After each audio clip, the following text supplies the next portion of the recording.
जी बिल्कुल, हमारे साथ खैबर पख्तूनख्वा के गवर्नर फैसल करीम कुंडी साहब मौजूद हैं। इनसे बात करते हैं कि जो हाल ही में सज़ा हुई है जनरल फैज़ हमीद साहब को, उस हवाले से इनका क्या मौक़िफ़ है और कितनी बड़ी एक तब्दीली है सियासी और अस्करी लिहाज से। बहुत शुक्रिया आपका टाइम का। देखें, बिस्मिल्लाहिर्रहमानिर्रहीम, फैज़ हमीद साहब को जो सज़ा हुई है, कोर्ट मार्शल उनका हुआ है और जिसमें कहा गया कि 14 साल उनको सज़ा हुई है।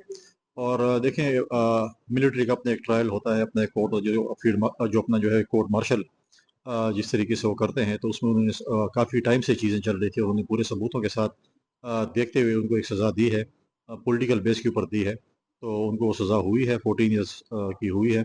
और हमारे सूबे के हवाले से अगर हम देखें, जिस तरीके से एक सरीना की एक चाय की प्याली जो है बहुत महँगी पड़ी, जो आज तक हम उसको भुगत रहे हैं।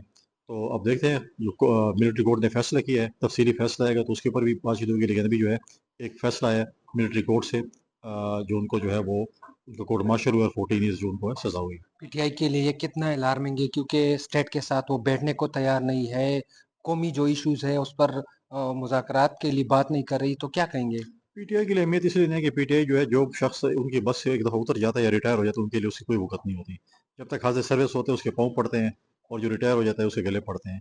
तो वो तो पीटीआई तो उसको ऑन ही नहीं करी है मेरे ख़्याल में।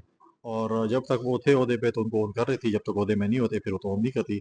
आपने पिछले आर्मी चीफ का भी देखा, जिस तरीके से उनको तो माज़ी में कहते थे कि जी वो तो हमारे जो है वो वालिद की जगह पे होते हैं और चीज़ें होती हैं, और जब रिटायर हो जाते हैं या कोई उनके मुताबिक नहीं होते, फिर वो कहते हैं कि जी वो तो मुल्क के लिए अच्छे नहीं है, और पत्नी मीर सादिक और मीर जाफ़र के लक़ब देते हैं। हुँ। तो जिनका उनसे मतलब होता है उनके पाँव पड़ते हैं, जिनका मतलब नहीं होता उनके गले पड़ जाते हैं। सर बहुत शुक्रिया। जी, जैसा कि आपने सुना गवर्नर खैबर पख्तूनख्वा के मुताबिक जो भी आइन और कानून की खिलाफ वर्जी करेगा, उनके खिलाफ जो है कार्रवाई की जाएगी। और आज जो फैज़ हमीद को सज़ा हुई है, ये इसलिए हुई है क्योंकि उन्होंने जो है गलती की है, उन्होंने कानून के खिलाफ जो है वो काम किया था। और दूसरी तौर पर गवर्नर का ये भी कहना था कि अगर पाकिस्तान तहरीक इंसाफ की जो हुकूमत है या रहनुमा है वो भी कानून के खिलाफ जाएंगे तो उनके खिलाफ भी फिर कार्रवाई हो सकती है।